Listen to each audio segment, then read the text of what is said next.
अरे भैया, तुम्हें कब से क्या? लोग ऐसी गंभीर समस्या को हंसी मजाक में उड़ाते हैं। खास जड़ी बूटियों से बना पेट सफा। शायद बीजेपी को भी इतने बड़े जनादेश की उम्मीद विपक्ष के तगड़े दबाव के चलते नहीं रही होगी। हम इस वक्त उत्तर प्रदेश की असेंबली यानी विधानसभा के ठीक पास मौजूद हैं और मेरे पीछे जो आप प्रतीक चिन्ह देख रहे हैं ये उत्तर प्रदेश की असेंबली है। यहीं पर नई सरकार का गठन होने जा रहा है और इसके ठीक बगल में जो आप देख रहे हैं ये उत्तर प्रदेश की शक्ति का केंद्र, उत्तर प्रदेश की हुकूमत का केंद्र लोक भवन है, मुख्यमंत्री कार्यालय और सचिवालय। हम इस बात पर चर्चा कर रहे हैं कि भारतीय जनता पार्टी को मिले इस जनादेश की वजह क्या है और विपक्ष को जनता ने खारिज क्यों किया, उसके कारणों की हमें समीक्षा करनी होगी और ये समझना होगा कि ये कारण कितने विस्तृत हैं, कितने बड़े हैं और कितने व्यापक हैं। अमित पुरी भारतीय जनता पार्टी के सीनियर लीडर मेरे साथ इस वक्त जुड़ चुके हैं और पिछली कई डिबेट में मेरे साथ वो शामिल रहे हैं, लिहाजा उनकी बात और उनके तर्क भी हमें समझने होंगे। पुरी साहब, बहुत शुक्रिया आपका। इस जीत का और इस बड़े जनादेश का आप किस प्रकार से विश्लेषण करते हैं? मैं 3 पंक्तियों में इसको समारोपित कर देता हूँ। ये नया MY है जो नए भारत के अंदर लिखा गया है और ट्रेडिशनल MY डेसिमेट हो गया। M माने मोदी और Y माने योगी। क्यों? क्योंकि ये PPP पे बेस्ड है, politics of performance, poor policy और तीसरा पर्सनैलिटी ऑफ MY। क्यों? उसका भी कारण है। भय, भूख और भ्रष्टाचार पे वार को जन समर्थन मिला और इसी के साथ साथ रोजगार विकास की रफ्तार और कोरोना पे वार। और वो वैक्सीन जिसे योगी मोदी वैक्सीन बताया जा रहा था वो उत्तर प्रदेश के लिए प्राण रक्षक साबित हुई और शमशान कब्रिस्तान का जो एजेंडा पिछले 2 चुनाव से विपक्ष ने लागू किया वो उनके खिलाफ गया, बूमरैंग किया। इसमें आप क्या पाते हैं कि जैसे अभी बीरेन जी भी बता रहे थे कि 85 के बाद कोई government back to back repeat नहीं हुई है, तो किन वजहों से ये सरकार रिपीट हुई? मैं आता हूँ। 1947 के बाद 1951 में चुनाव हुए। पहले ये ऐसा मुख्यमंत्री हैं जो 5 साल का टेन्योर पूरा करने के बाद उत्तर प्रदेश में रिपीट हो रहे हैं। आपने सही कहा कि 1980 के बाद 85 में इंदिरा जी के असैसिनेशन का अनफॉर्चुनेट सीन ना होता तो उसके बाद कोई सरकार रिपीट नहीं की। यह कहा गया कि बीजेपी कांग्रेस से लड़ती है तो हरा देती है, लेकिन क्षेत्रीय दलों से लड़ती है तो पिट के आ जाती है। यह मिथक भी टूट गया कि नोएडा जाने वाला दोबारा लौट के नहीं आता। यह मैं मानता हूं कि 21वीं सदी के दूसरे दशक ने इस चुनाव ने उत्तर प्रदेश के कई मिथकों को तोड़ डाला। रंजीव जी, आप क्या मानते हो कि इस बड़ी जीत के पीछे मुख्य 3 वजहें कौन सी हैं जो बीजेपी की इस लैंडस्लाइड विक्ट्री की वजह है? निर्विवाद रूप से सबसे बड़ी वजह जनता का भरोसा। जनता ने ये विश्वास जताया। विपक्ष जरूर अच्छा लड़ा, पहले से विपक्ष की संख्या बढ़ गई है, सारी चीजें अपनी जगह है, लेकिन मुझे लगता है कि बहुत सारे मुद्दों पर सरकार के परफॉर्मेंस से असंतोष, खासतौर पे छुट्टा जानवर वाले, क्योंकि मैं बार बार इसका जिक्र इसलिए कर रहा हूँ कि इसको दरकिनार करते हुए जनता ने सरकार के कामकाज पर भरोसा जिताया। और ये बड़ी बात होती है लोकतंत्र में जब जनता ये कहती है कि एक मौका और देने के लिए हम तैयार हैं। बीजेपी को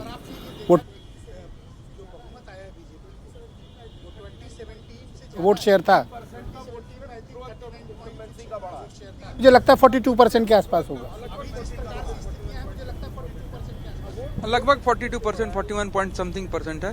हाँ, वोट निश्चित रूप से बढ़ा है, उस अनुपात में सीटें जरूर नहीं बढ़ी है, लेकिन इसमें हमें ये समझना पड़ेगा कि विपक्ष का एक हिस्सा बिल्कुल चूंकि गायब हो गया है परिदृश्य से, उसके वोट शेयर में भी भारी कमी आई है, तो निर्विवाद रूप से वो उस हिस्से के साथ गया। और हमें आपको ध्यान रखना पड़ेगा कि ये वो हिस्सा है जो लाभार्थी के मुफ्त अनाज वाले योजना से बहुत ज़्यादा प्रभावित रहा और इसमें अनुसूचित जाति की बड़ी संख्या थी। मैं बसपा की बात कर रहा हूँ, जिसका एक हिस्सा कट करके भाजपा की तरफ गया है इस लाभार्थी योजना के। मतलब लाभार्थी भी एक बड़ा वोट बैंक तैयार किया। भारतीय जनता पार्टी के पक्ष में बहुत बड़ा वोट बैंक, जनता ने तो इसका बार बार इंगित किया। मैं जहां भी गया लोग इसको बोल रहे थे कि उससे उनकी सहूलियत आई है।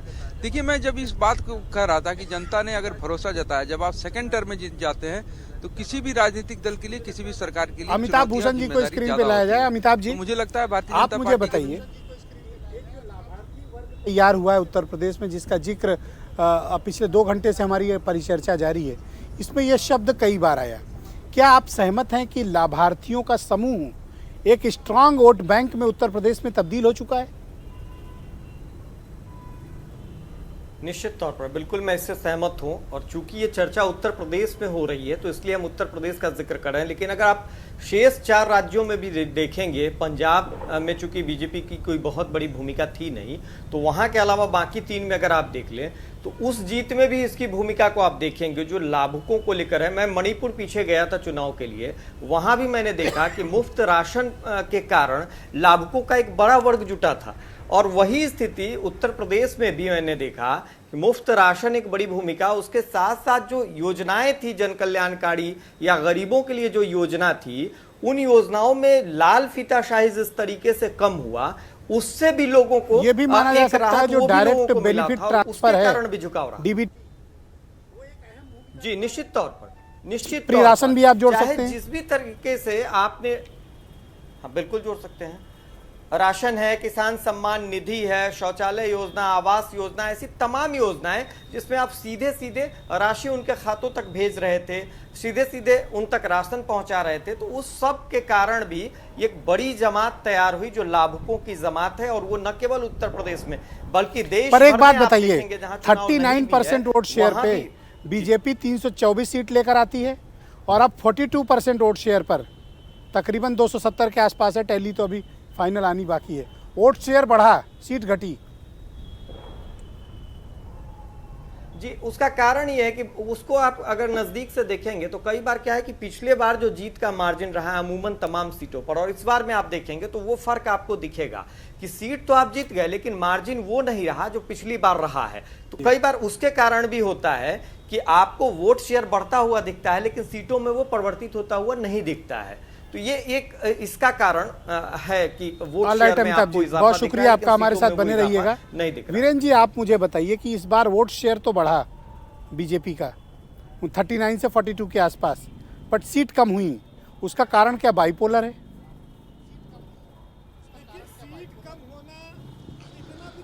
देखिए सीट कम होना इतना भी कम नहीं हुई कि वो सरकार बनाने के लिए किसी पे आश्रित हो। ये कितना वोट मिला, कितना परसेंटेज रहा, ये लोग अपना अपना आकलन करें। जो हार गए उनके पास काम अब ज्यादा बचा नहीं है, वो इस हिसाब से अपना देख लें। जनता ने उन्हें पैदल कर दिया है, पूरा फुर्सत है, आराम से वो अपना आकलन करें। उत्तर प्रदेश में आज से होली का माहौल बीजेपी में शुरू हो गया है। 1 सप्ताह बाद होली है, शपथ ग्रहण तक ये होली चलती रहेगी, जश्न मनता रहेगा। यूपी में सब सियासी पार्टियों के लिए बहुत सारे सबक हैं। 5 साल बीता, 5 साल ब्रजेश जी और इंतजार कर रहे हैं। 1 दशक का समय क्या मामूली समय है? जिस प्रदेश में 1-1 घंटे की लड़ाई होती हो मुख्यमंत्री पद के लिए, 1-1 दिन बैठने के लिए लड़ाई चली हो, वहां 5 साल। तो ये तो देखिए अब क्या होगा, 5 साल बाद क्या तस्वीर बनेगी। आज इस देश के 5 राज्यों में और चुनाव हुए लेकिन उसकी चर्चा कम है। हालांकि आम आदमी पार्टी को आपको बधाई देना पड़ेगा कि उन्होंने ये साबित कर दिया कि जिनके पास न पुलिस है न प्रशासन है, जिनको आधी अधूरी सरकार थी, उन्होंने देश के एक स्थापित राज्य में प्रचंड बहुमत की सरकार बना ली केजरीवाल को। इसलिए आज इस देश की प्रदेश की जनता को बधाई देना चाहिए। उत्तर प्रदेश में भी बीजेपी की जीत पर बधाई है अगर, तो आम आदमी पार्टी के केजरीवाल, संजय सिंह, भगवंत मान, मनीष सिसोदिया, ये 4 नाम ऐसे हैं जिन्होंने देश में चमत्कार किया। भगवंत मान को जो प्रचंड बहुमत मिला है 92 सीटों का, अब उनकी उम्मीदों पर वो खरा उतरने की कोशिश कर रहे हैं। वो अपने घर गए, वहां जनता का, माता पिता का, परिवार का आशीर्वाद लिया है और क्षेत्र में निकले हैं। एक मुख्यमंत्री के तौर पर उनकी परीक्षा होना बाकी है।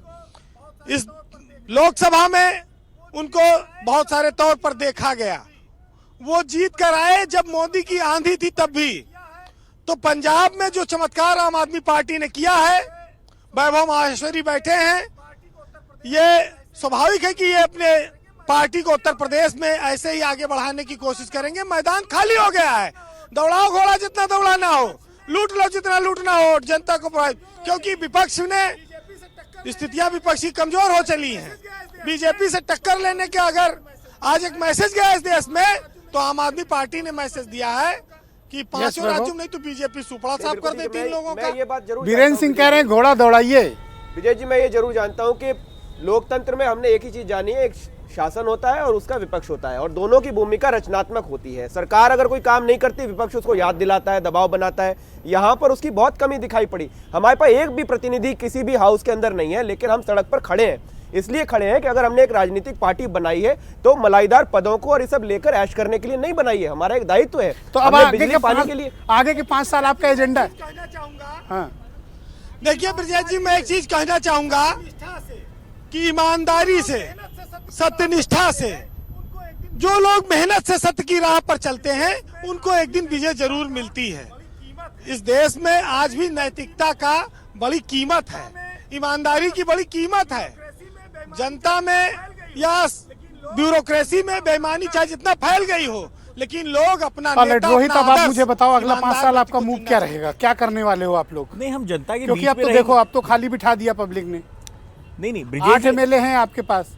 ब्रिजेश जी, हम तो देखते हैं कि जनता ने हमारे प्रति और जिम्मेदारी दे दी है। क्या जिम्मेदारी दी? अब 8 जो सीट जनता के देके? मुद्दे हैं वो भारतीय जनता पार्टी से हम सदन में भी उनसे हम सवाल पूछ सकते हैं। अब विधानसभा में तब जो आपके कहते थे पीछे दिख पश्चिम रही यूपी है, के पापा हैं। नहीं बिल्कुल आज भी है। आज क्या हो गया आज भी आपको? है। और भारतीय जनता पार्टी पूरे चुनाव के अंदर घर घर पर्चे किसी ने बंटवाए तो वो राष्ट्रीय लोकदल था, और आज भी हैं हम। आज भी माननीय जयंत चौधरी जी का उतना ही सम्मान है जितना उस समय था, और माननीय जयंत चौधरी जी की अथक मेहनत के कारण आज स्थिति ये है कि भारतीय जनता पार्टी को हमने 250 सीटों पे रोक दिया, वरना भारतीय जनता पार्टी शायद पूरा मैदान लूट के लेके जाती। ये तो यही उपलब्धि मान रहे हैं कि 250 पे रोक नहीं दिया। बिल्कुल विपक्ष पहले तो मजबूत कुछ हुआ और है बोल ब्रिजेश जी, रहे थे। विपक्ष मजबूत हुआ है दीपक पूरी जी, तरीके से। आपने इस हार से क्या सीखा? मुझे आप बताओ, आपने सीखा क्या इससे? हमने ये सीखा है कि जनता ने जो जनादेश दिया है वो इस बात के लिए दिया है कि आप मैदान में पूरी प्रतिबद्धता के साथ प्रगतिशील और प्रतिबद्ध विपक्ष की भूमिका निभाइए, जनता के सवालों को स्वर दीजिए, और अगला जो चुनाव होगा वो आपका है। पुरी जी, अब चैलेंजेस क्या हैं आपके सामने? हमारे सामने चैलेंजेस बड़े हैं। और ये दाढ़ी क्यों इस तरह की रख रहे हो, प्राइम मिनिस्टर वाली? नहीं, दाढ़ी किसी हैं? व्यक्ति से वीरेंद्र जी, सिंक्रोनाइज नहीं ये होती कौन है। सी दाढ़ी रखे हैं आजकल ये?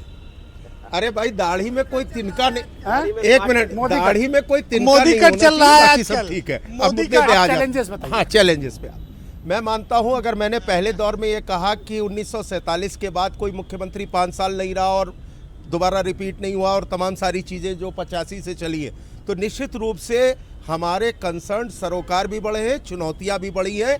और मैं एक बात जो अभी न्यूट्रल वॉइस से आ रही थी, वही बात मैं कह रहा था कि लाभार्थी जो शब्द आ रहा है वो वही है, pro poor policy, politics of performance वही है, खाली शब्दावली का अंतर है।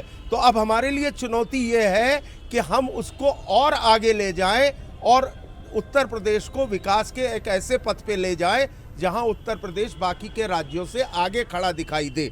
हाँ, मैं आज कोई किसी वाद विवाद में नहीं जाना चाहता। जो 8 जीते वो भी, जो बाकी के जीते वो भी, सब उत्तर प्रदेश के 25 करोड़ आवाम की जीत के लिए काम करें।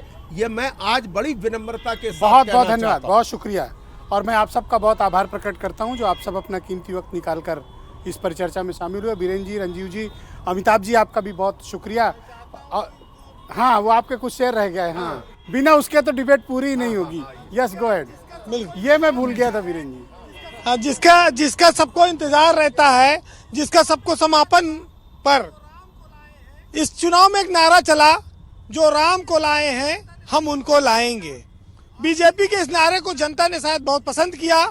आज की रात जश्न की रात है, बीजेपी जीती है, वो खुशियां मनाए।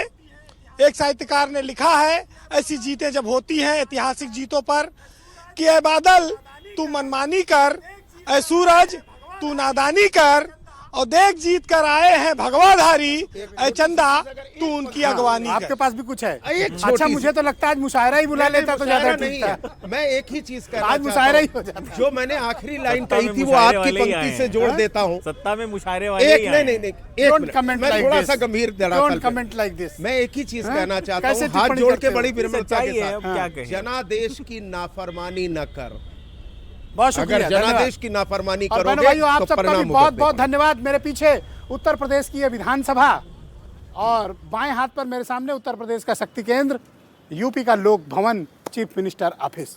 नई सरकार का गठन बस कुछ दिनों में हो जाएगा। अगले 5 साल भारतीय जनता पार्टी की उत्तर प्रदेश में हुकूमत है, लेकिन वोट अभी गिने जा रहे हैं। ऐसा नहीं है कि काउंटिंग बंद हो गई है, काउंटिंग चल रही है। और बीरेन जी की फोर्स, रिपोर्टर ना बीरेन जी, 300 रिपोर्टर्स आपको हर काउंटिंग सेंटर से, जहां भी अभी वोट गिना जाना बाकी है, आपका आखिरी वोट तक हम गिनवाने तक ये कवरेज लगातार जारी रहेगी। एक छोटा सा ब्रेक लेंगे, ब्रेक के बाद बाबा बुलडोजर और उसके बाद स्मृति ईरानी और अनुराग ठाकुर के विशेष साक्षात्कार। बहुत शुक्रिया, धन्यवाद, नमस्कार।